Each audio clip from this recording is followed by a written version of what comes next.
Very good. Okay, so we're in Parshas Toldos. An interesting question, just to start off, is that in Parshas Noach, it says, Eila Toldos Noach, right? How you doing? It says, Eila Toldos Noach. In this week's Parsha, it says, Eila Toldos Yitzchak ben Avram.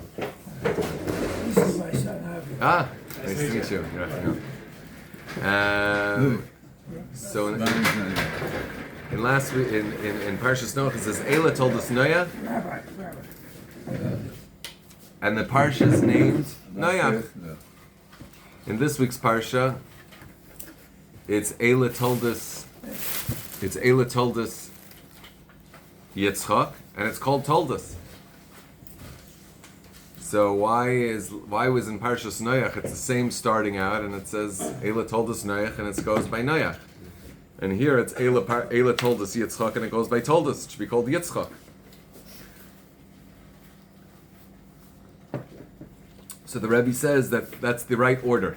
First you have Noach, and then you have Toldos. Toldos are your good deeds, your generations, what you produce, your offspring in children and good deeds, Ma'asim Tovim.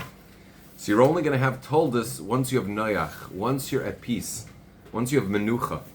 When you get Menucha, when you're Noach, when things aren't jarring you, things aren't making you nuts and crazy, but you're able to have a certain amount of Menuchas and Nefesh and Noach, then you'll have Toldos. Then that's when the real offspring come. When you have inner calm, that's when you have real Toldos. Okay. So we spoke about last week. Let's just start with the big question, which is how could Yitzchak Avinu have favored Esav? How could he have favored Esav? How could he have wanted to give the bracha to Esav? How could he have been so right? And there's two opinions even in the Zohar whether Yitzchak Avinu knew that Esav was really a Rasha or not. Right? One time the Zohar says that he didn't know, that Hashem kept that information from him, and another statement in the Zohar seems to indicate that Yitzchak did know, but he felt anyway that it was important to give him. So what is going on here? How could Yitzchak Avinu want to give it to Esav? Okay, so really, I think this question, people are so dumbfounded by this question. This is such an enormous question, but yet we see that this is the only Av who didn't make this mistake. The only one of the fathers who didn't make this mistake was Yaakov. Avram also wanted to include Yishmael in the Nachala. He wanted to keep Yishmael in the house. And it was only Sarah who said, no, he has got to go. And Avram was bothered, he was pained by that, and Hashem said, you got to listen to Sarah. Sarah knows. And so he was, again, so Avram also had this issue. He felt that, so there's a little rough around the edges. He's a little rough around the edges, Ishmael. Okay, it'll get sorted out. My father, Terach, he also was a little rough around the edges. He was also rough around the edges, and look who came from Terach. I did. I came from Terach. So who knows? Who knows? And so Yitzchak also was thinking, listen, Esav, he's got a lot of kochos. He's got the koyach of gvura, which resonated with Yitzchak, being the mantle of gvura of the avos, and so he resonated with Esav, and thought good can come from him. He's a little rough around the edges, but nu, and so he also made this. Who was the one again to steer the Jewish people in the right direction, the formation of the Jewish people in the right direction? It was the mother. It was Rivka. Just like Sarah was the one who knew better, Avram was a free-for-all. He had a very open tent and was very inclusive and was willing to include Yishmael, and Sarah said, no, the Am Yisrael is going to be through Yitzchak, and Yitzchak alone. Get this guy out of here. He's trouble, and he's not going to be a part of Am Yisrael. And Avram had to agree begrudgingly. I mean, whatever. He had to ask Hashem to decide between them.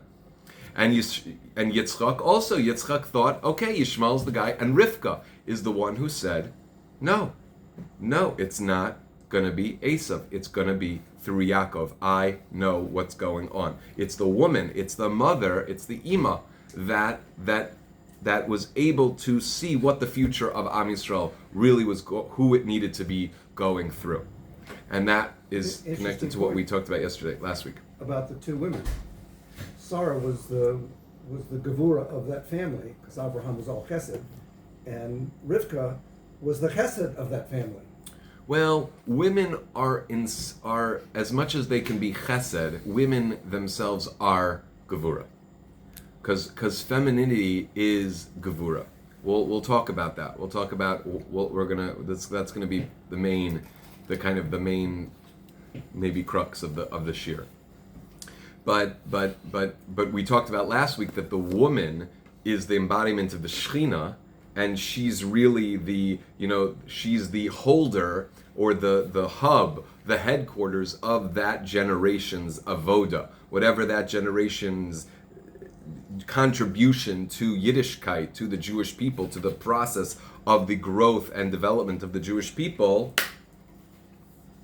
The Shechina is the carrier for that avoda, and the woman, the mother, is the physical embodiment of that Shechina, of that hub or that headquarters of where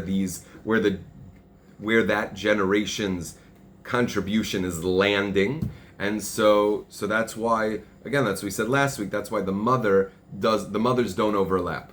Sarah never met Rivka never met Rachel and Leah. So you see, but it's the mother also that's really kind of determining the future.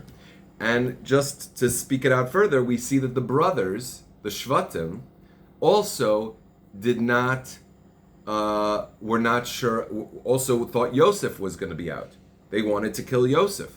They thought that this process of figuring out who's in and who's out of the Jewish people, they thought it's still going on, right? Who says that all of Yaakov's children, who says Yaakov was the final father? Maybe Yaakov's not the final father, and all of Yaakov's children are not going to be in the club of Am Yisrael, and we have to do our own selection process here. And it seems like Yosef is a threat to the project of Am Yisrael. Let's get rid of him.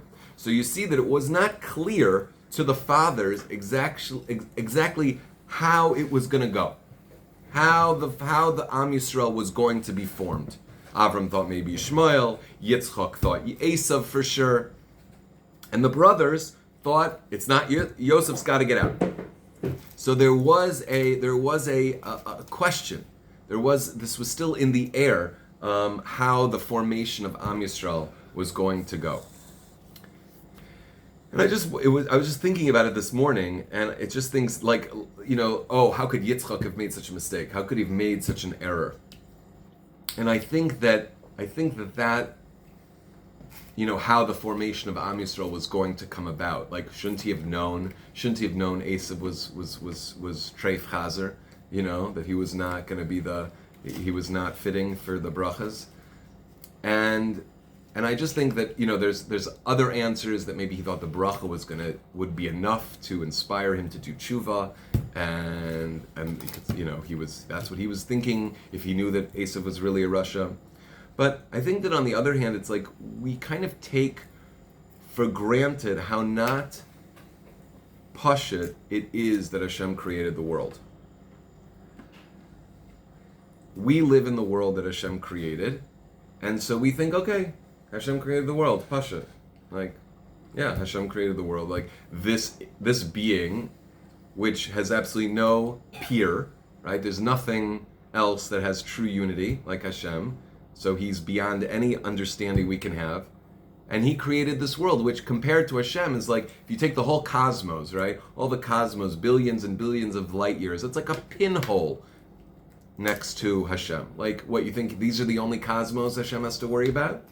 You don't think Hashem has billions and billions of other cosmos and other universes and other creations he's worrying about? How do you know?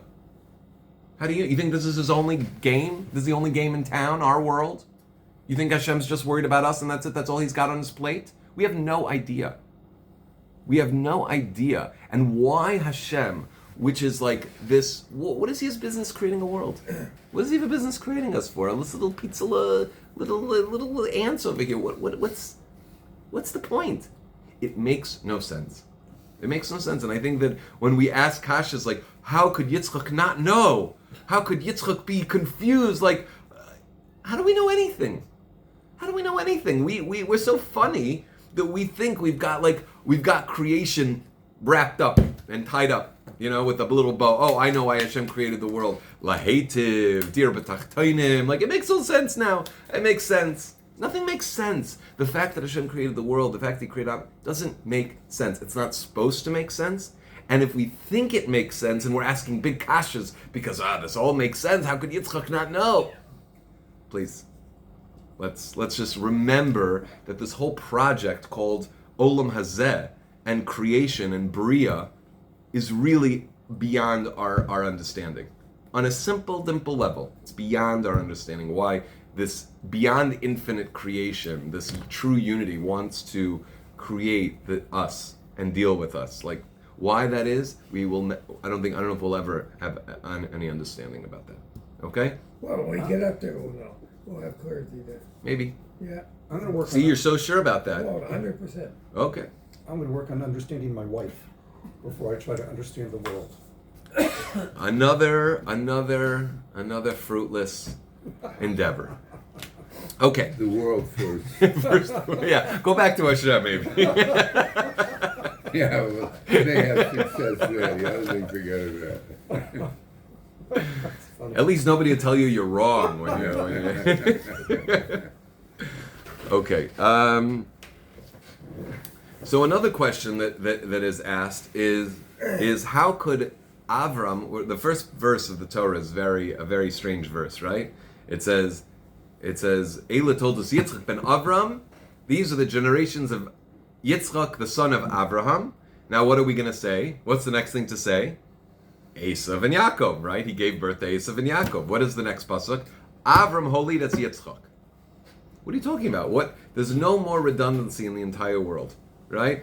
These are the generations of Isaac, the son of Abraham. Avram is the father, bore Yitzchak.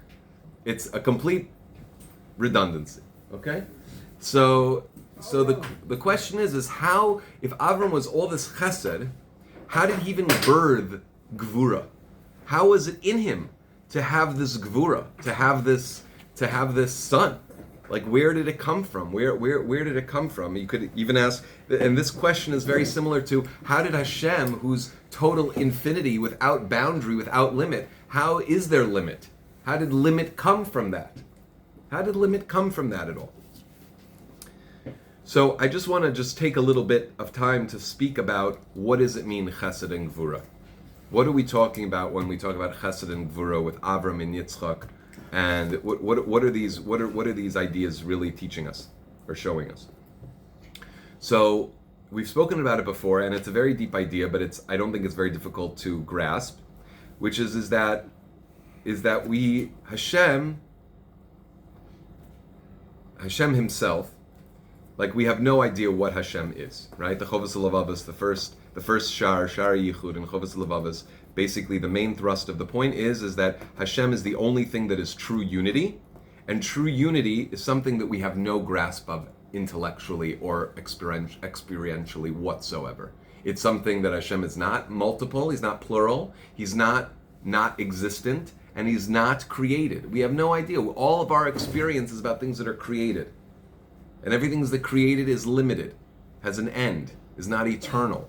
Okay? So we don't have any idea what Hashem is. All we have an idea about is what He does. Okay? That's the only connection to Hashem that we have in our understanding, in our experience, is His actions. Okay? In who He is, His essence, we have to put on the shelf. We don't know. We have a relationship with that essence, but we have no idea what it is. Okay? What is Hashem's actions? Hashem has two main actions, says Hasidus. Two actions. There are two actions of Hashem. Light and darkness. Those are the two things Hashem does. Or and Simsum. Chesed and Gvura. That's basically it. light, shefa, giving,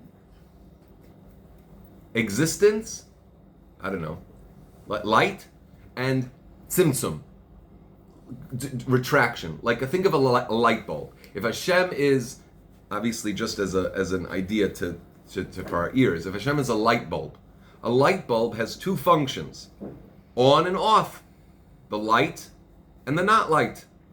Okay, those are two functions of the light bulb. It's a broken light bulb if it can't have both functions, right? If it won't shut off, then it's also not a good light bulb, right? It has to be on and off. So all of the physical limitation, let's say in other words, finite and infinite. He can do infinite, light, chesed. He can do finite, gvura, tzimtzum, border, limitation. Those are the two things he does. Okay? So our world is we're experiencing finitude, we're experiencing limit and gvul and definition and through that is this, we're trying to see through that the light and the physicality, which is limited, they can be harmonious. That's ultimately what we're striving to see. And Geula will be this ultimate harmony between the light being on and off at the same time. To see that the light can be on and off at the same time. To see that harmony. That's something that we can't really necessarily understand so intellectually. But that's what we're going towards. So chesed and gvura. So we think of chesed, and chesed is like the sun, and gvura is like the moon. Chesed is like the man, and gvura is like the woman. The giver and the receiver. So we understand that how could gvura come from chesed? How could Isaac, how could Yitzchak come from Avram? Because even though Avram is chesed, and how could gvura, how could the opposite of chesed in a certain sense come from chesed? Because gvura is not really the opposite of chesed. It's the form through which chesed can be experienced. Because shefa and light and giving is only appropriate based on the receiver, right? If a kid wants a bath and you put the kid in front of a fire hydrant and you open the fire hydrant, it's not such a good bath. You're going to damage, actually. It's not really chesed at all. It's not chesed at all. That's actually that's probably a big nezek, okay? So that shefa of the fire hydrant became pesha, which is the same letters, right? Pesha is like a crime, okay? That chesed was really a crime. So the chesed of that water is only if it's according to the receiver. The receiver has to be able to receive it for it to be a chesed. So the way gevura is a essential element to the experience of chesed. It's not chesed if there's no gevura, if there's no limit, if there's no attuning to what the need and what the receiver can get, then it's not chesed. It's a crime. It could be a crime. It could be a crime. Could be a crime. Could be. If it's not attuned to the thing. I'm trying to give you oxygen. Okay? You're in a chamber and I'm giving oxygen. So if I don't attune it right to the gvura of the receiver, It's wasted. It's like it's a crime. I'm gonna kill you one way or the other. If I give you too much, I'm gonna kill you. If I give you too little, I'm gonna kill you. So the chesed is chesed. Chesed is not just chesed. Chesed needs gvura to really be chesed. Okay? And that's why ultimately we have three avos, and the third avos, Yaakov, is the combination, is tiferes, is the balance. Okay, is compassion. Okay? So this dynamic, this polarity between chesed and gvura, the sun and the moon, giver and receiver, male and female, soul and body. Okay? This is chesed and gvura. Okay? Now, we have to understand that avodas Hashem requires both of these elements. The soul and the body. The sun and the moon. What do we mean by that? And this is not something we're so used to thinking about. So let's just, I know we've heard chesed and gvura and all these other terms a lot, but let's just, this is going to be a new element, I think, for many people. Part of avodas Hashem is doing. We do the mitzvahs. Our soul, we want our nefesh elokis, our godly soul, in charge, and do, and do mitzvahs and learn Torah, do. Right? We want to fulfill Hashem's commandments, do them. Okay? But there is another element of avodas Hashem, which is receiving. We want to receive. We want to receive from Hashem. And this is something that especially men have absolutely no idea what we're talking about. No idea what we're talking about. What do you mean receive? Where is the mitzvah to receive? I'm sorry, where's that mitzvah to receive? I gotta do. That's where I am effective. That's where I am worthy. The receiving is the body, is the unconditional worthiness of ourselves. We're unconditional. We have an element. We are unconditionally worthy. We all want pleasure. We want enjoyment. We want to delight.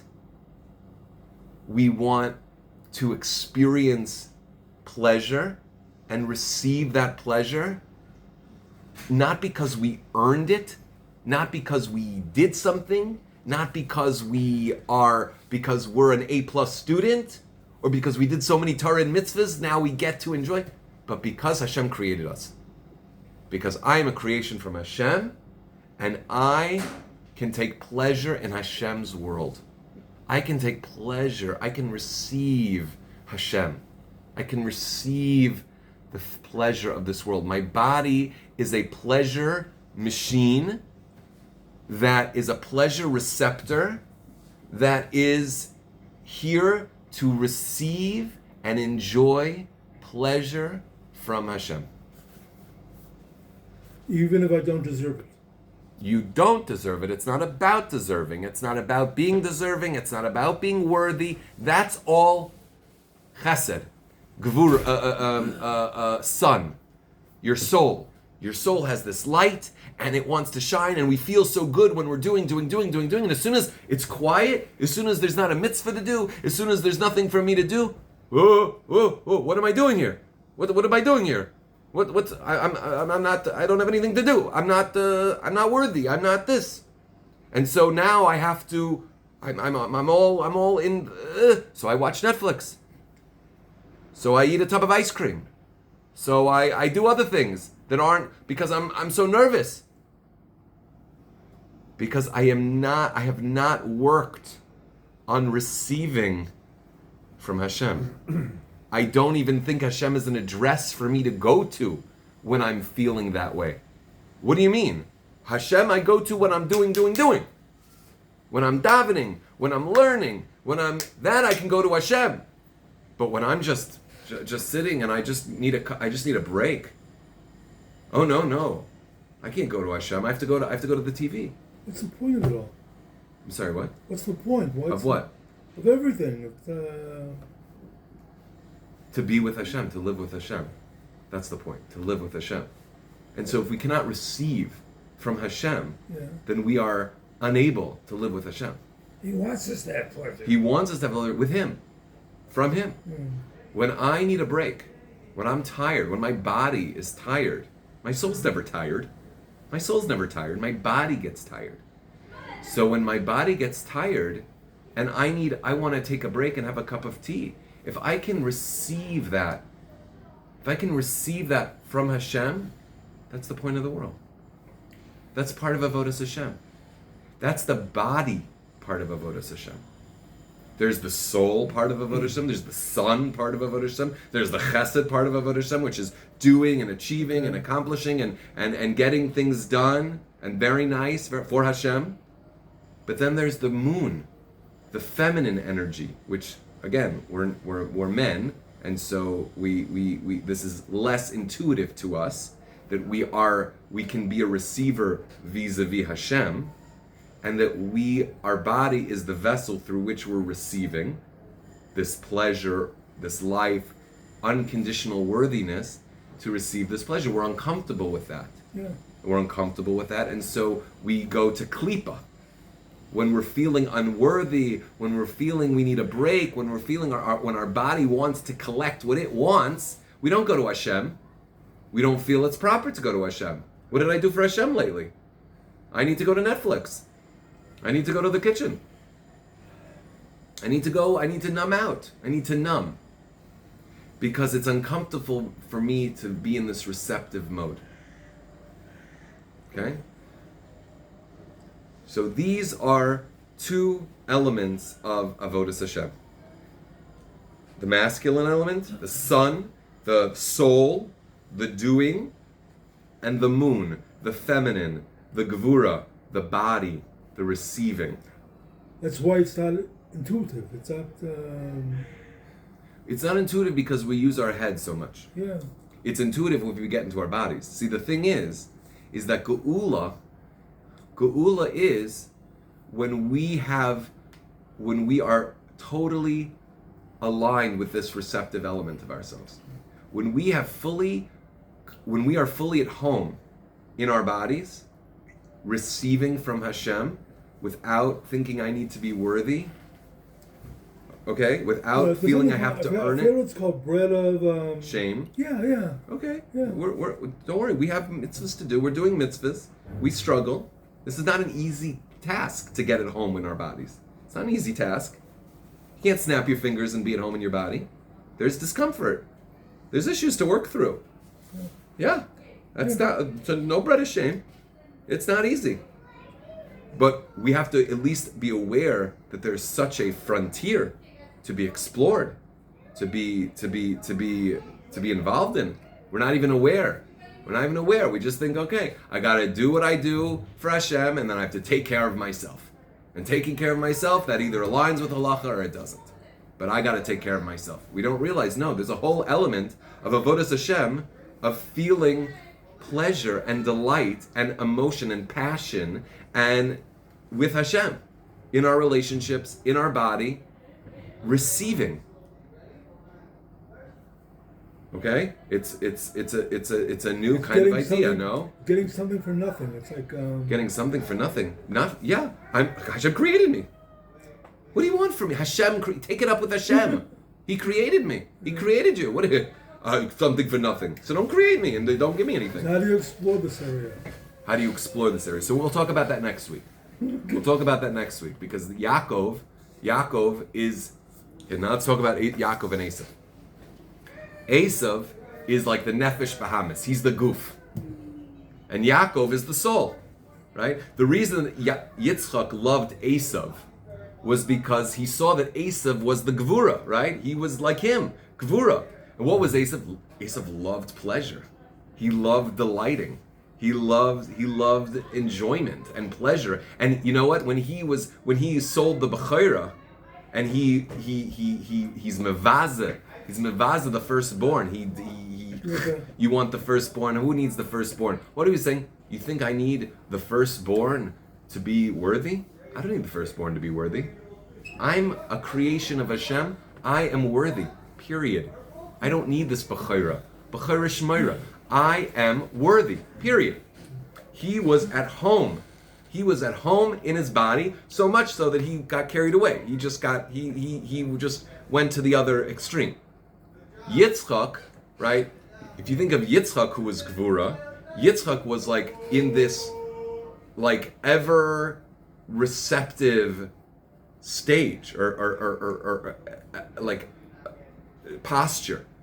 He didn't have a following of people, right? Avraham Avinu had this huge following of people. He was out there. Yitzchak was completely internal. He was just in receptive mode. He was also doing. What was he doing? The wells. What was digging the wells? Digging the wells is the internal. When I am at home in my body gives me everything I need. All the intuition, all the knowledge, all of the direction that I need, I don't need from my soul. Like that's how it is in this time. Our soul is informing us. But in Geula, when we are and we're ready for Geula's all ready. We just have to go there. That's when we're willing to be at peace and at home within our bodies. And when we're there and we're not stressed, our body gives us the information we need. Where to go, what to do. And we'll see next week how Yaakov Avinu accessed that. Okay? Okay? But that's, so yeah, exactly. He dug those wells. That's the water that's from down under. That's from us, right? Chesed is from above to below. Gevurah is from below to above. It's that we have it down here. We don't need to do anything. We don't need to prove ourselves. We don't need to run and accomplish. We're by very nature, we are worthy. We are creations of Hashem, and we have everything we need. So why aren't we accessing it? Because we're so in our heads, we're not in our bodies. We don't allow ourselves to be in our bodies, and because we're so afraid, and because we have all these things of being worthy and not being worthy, and our essence being challenged by our parents and the world and everything like that, in order to satisfy our body, we have to run to things that are not helpful to us. The klipa of the body, the klipa of physicality, the klipa of pleasure. But really, having pleasure, having delight in Hashem's world, in our body, is just as much of an essential element of avodas Hashem as doing mitzvahs and Torah mitzvahs. Okay, it's wild. Yeah. Okay, but this is what Geula is going towards. Geula is going towards where we feel totally at home in our bodies.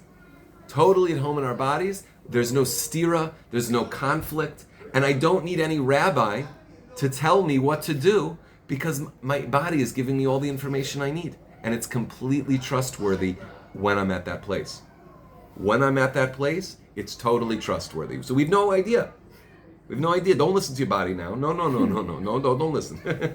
but that's where we can go to. That's what Geula is. And it's possible. And all the work is done. We can go there now. The Rebbe said, the Lubavitcher Rebbe said, it's all ready.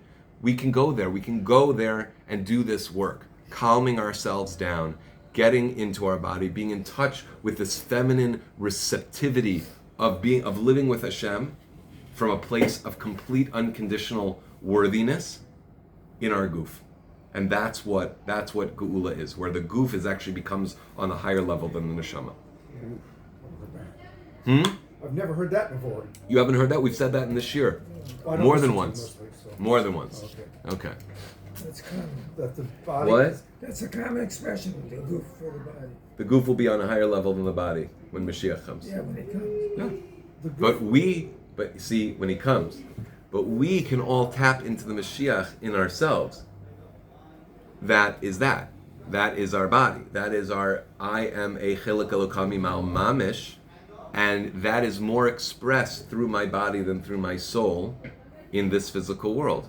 And when I am tapped into my physical body in a calm, receptive way, I'm touching the Eibishter. The Eibishter is really shining through me. More than when I'm doing, more than right now feeling. I don't know, more than what. That's the game. Well, being here, we're doing that. Being here, we're doing that, but there's a whole other element because if we're just doing, then we're not being receptive. And what happens is that all the passion and the love and the pleasure and the delighting, we have to outsource. It does not come from our relationship with our Hashem. It comes from Netflix. It comes from other things that are not halachically sanctioned. Because my Yiddishkeit is just about what I can do, what I can accomplish, what I can achieve, how I'm worthy. But my body is not receiving pleasure, comfort, love, feeling emotions, feeling passion, feeling drive and energy. These are gvura things. People who have gvura, people have a lot of gvura, they have a lot of energy, they can take over the world, you know? But, I get those things by coming here. Oh, good. I don't watch Netflix. Good. So the more that we can be there and be receptive and live with Hashem in our bodies and feel with our feelings, the more we're going there. That's Yaakov. So Yaakov, he has to have boundaries. He knows that, but he has to have boundaries. well, so Yaakov was very naturally the neshama, right? He's the neshama, right? He's the good guy in school. He's never breaking class. He's never doing it. He's not talking to girls. He's boundaries to his receptivity. There has to be. Okay, obviously. You're right. I mean, pleasure. If that's So that's also how we do gevura. That's also how we do gevura. Okay, I can't have this. I can't have that. I can't have this. I can't have that. I can't have that. But it's all a part of earning worthiness. And so then it's where is our body going to get what it needs? Where's the receptivity? Because if it's just cutting myself off it's saying I can have this and I can't have that. That's not just cutting yourself off. That's accepting, having that receptivity. But receptivity, it's not boundless receptivity. In the kosher side it is, but there's a non-kosher place. So I think that what maybe is a little less emphasized is the kosher side of receptivity. Yeah. We think of boundaries, but we don't think of boundaries as receptivity. We think of boundaries as cutting off. It's not. Right. And that's exactly why gevura is the necessary corollary to chesed. Because if chesed doesn't have a vessel, a boundaried, defined vessel to fill, then there's no chesed. Chesed only is according to, like we said, is according to the makabel.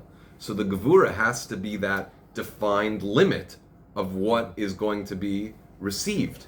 But if we're not receiving anything, if we're not willing to receive or think that we're worthy to receive and have pleasure and desire and take delight in the world, in Hashem, in our lives through Hashem, then we're not a vessel. We're just a cut off machine.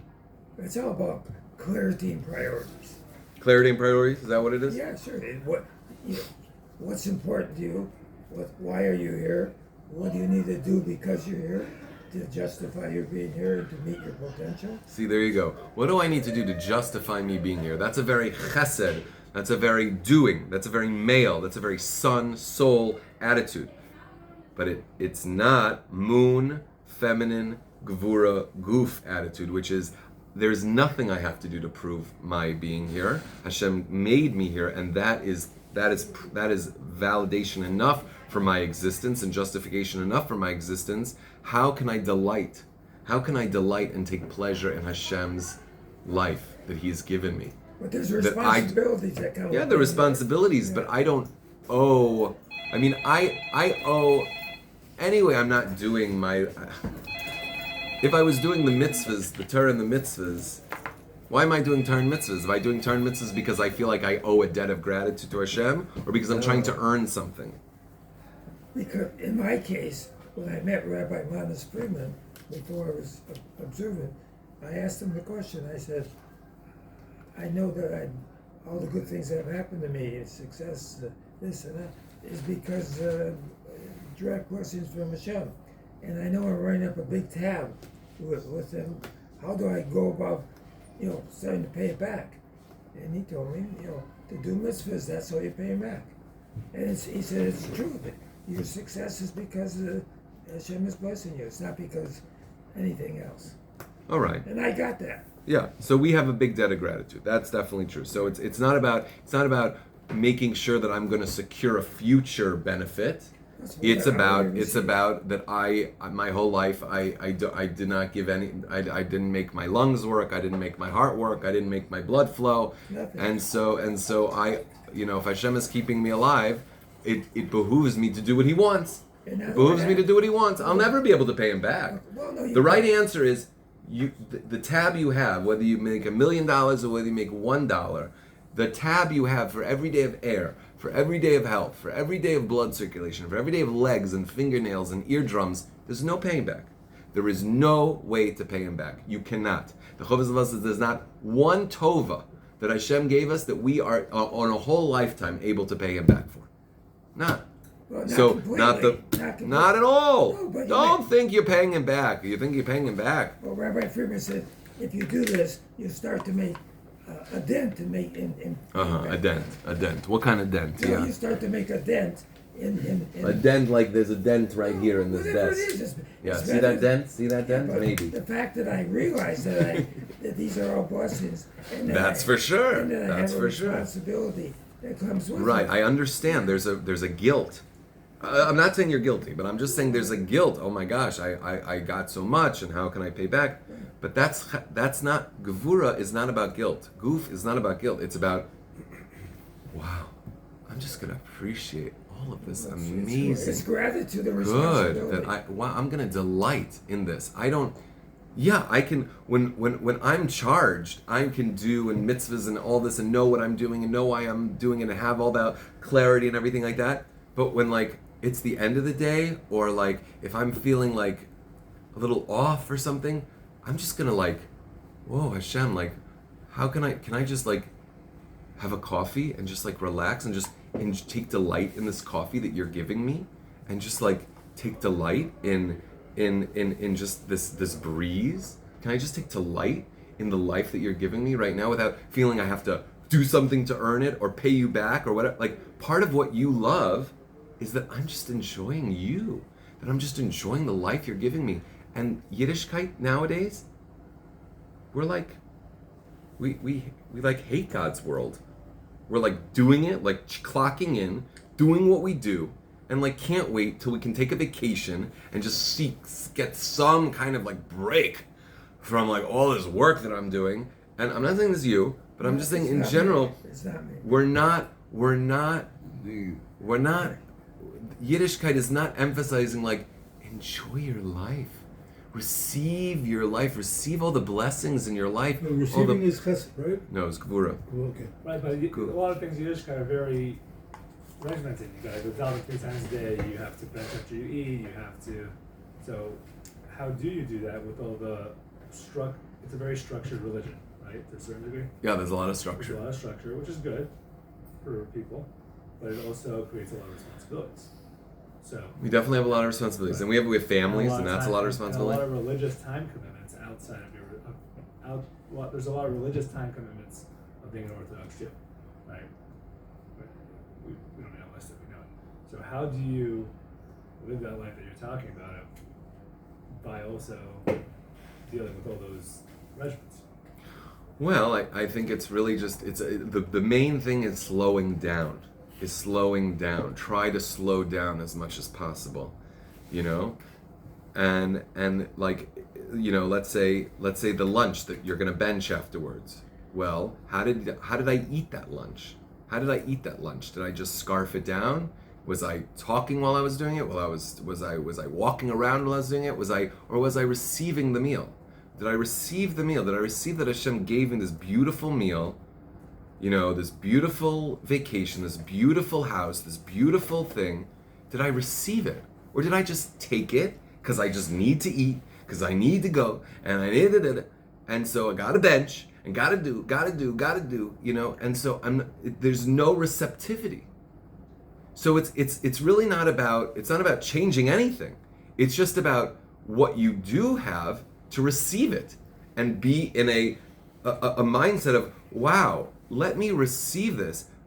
How uncomfortable do I feel receiving this? Very uncomfortable. Very uncomfortable.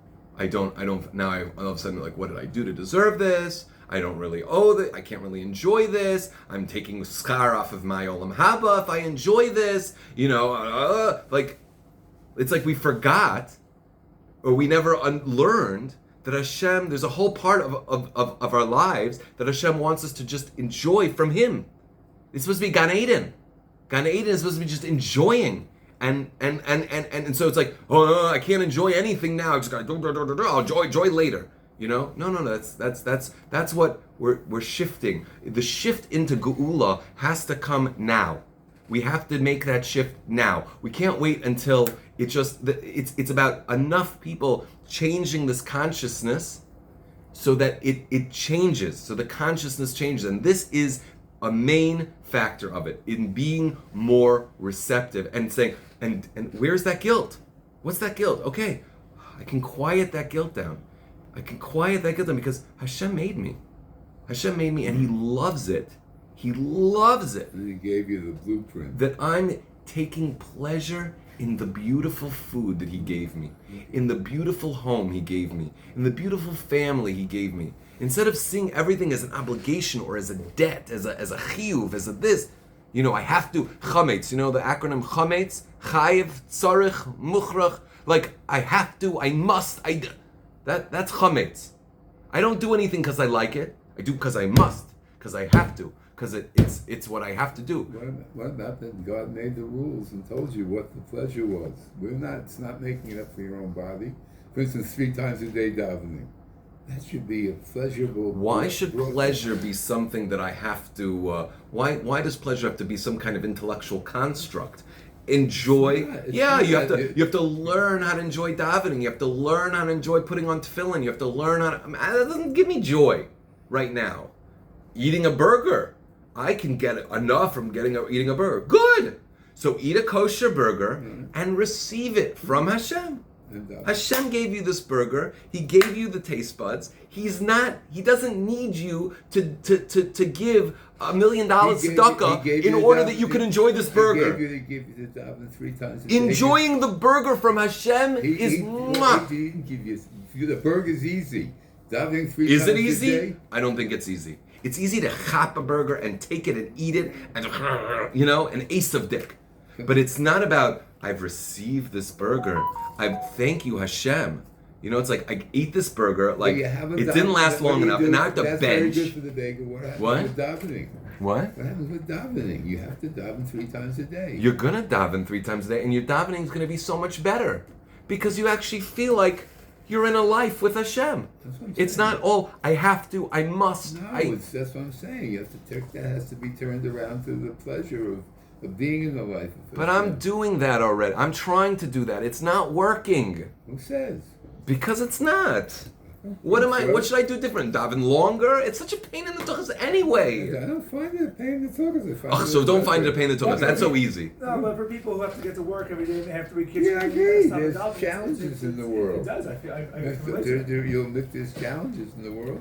But we're missing out on a thing that we're not doing at all. Like you're saying, okay, just do the mitzvahs better. How about that's not the point. The point is that we've ignored a whole nother element of our life, the reshus, the part that's not a chiyuv, that we are completely divorced from Hashem in. Breakfast, lunch, and dinner, completely divorced from Hashem. I say a bracha without thinking of Hashem. I eat without thinking of Hashem. I bench without thinking of Hashem.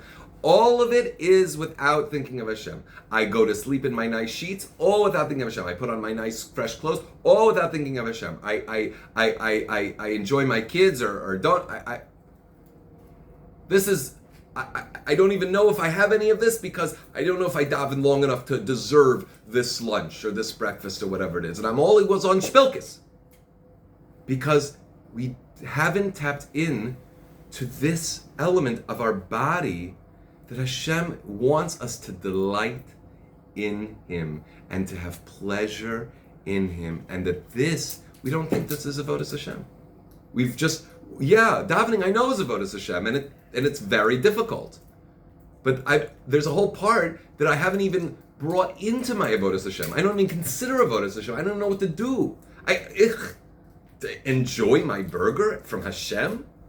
What are you speaking Chinese? What are you, a Muslim? I don't even know what religion you're talking about. This is our religion. And you know why davening's so hard? Because we haven't learned that there's a whole other part of our religion, which is eating lunch and just enjoying, taking a break and just enjoying, putting up our feet and having a tea, and saying, Hashem, thank you. I don't have to feel guilty for having a rest, for having pleasure, as long as I know that it's coming from you, as long as I'm enjoying it because, wow, this is just, what a beautiful life you've given me. If I could just take 1 minute and just feel that, just take a breath. Wow. Thank you, Hashem. Like, maybe my davening will also get better.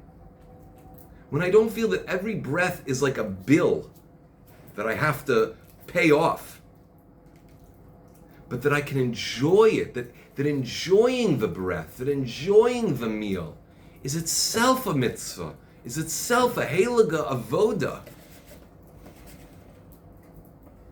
And that was what Yitzchak thought. Esav's got this. Esav's got this. He just has to turn it to Kedusha.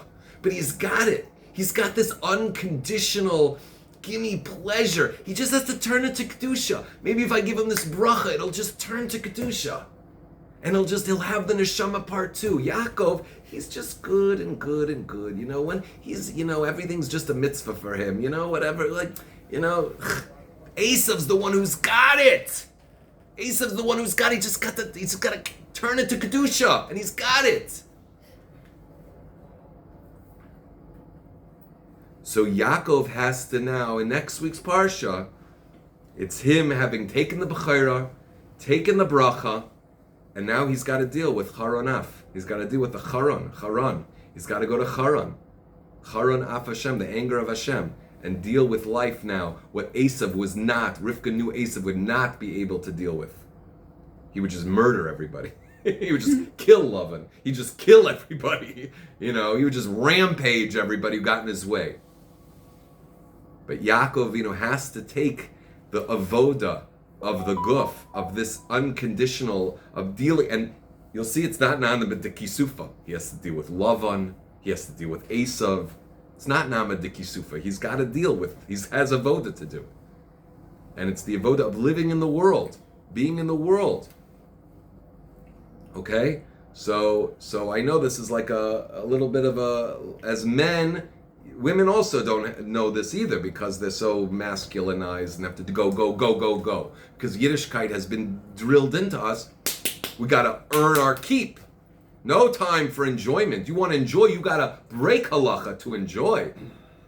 You're already breaking halacha by enjoying. You might as well watch something that's usher. Because you're already breaking halacha by enjoying. No! We need to make enjoyment great again. We need to make passion and delighting and pleasure and physical enjoyment great again, so that our entire avodas Hashem is harmonized. And that's why gevura. We don't think of gevura like this. The goof, the moon, the receptivity. Okay, let's be receptive in vis-a-vis Hashem. We are the moon. Let's receive. Let's practice a receiving. One glass of water, one meal. Thank you, Hashem. Wow, I can just enjoy. Just let me just enjoy it and just know it's from Hashem. I mean, I don't know how many times you have to put on tefillin to match that in the bliss that Hashem is going to find in you doing that. I'm not kidding. I don't know if I'm right, but I'm not kidding. I think I'm right. Maybe. Okay. God bless.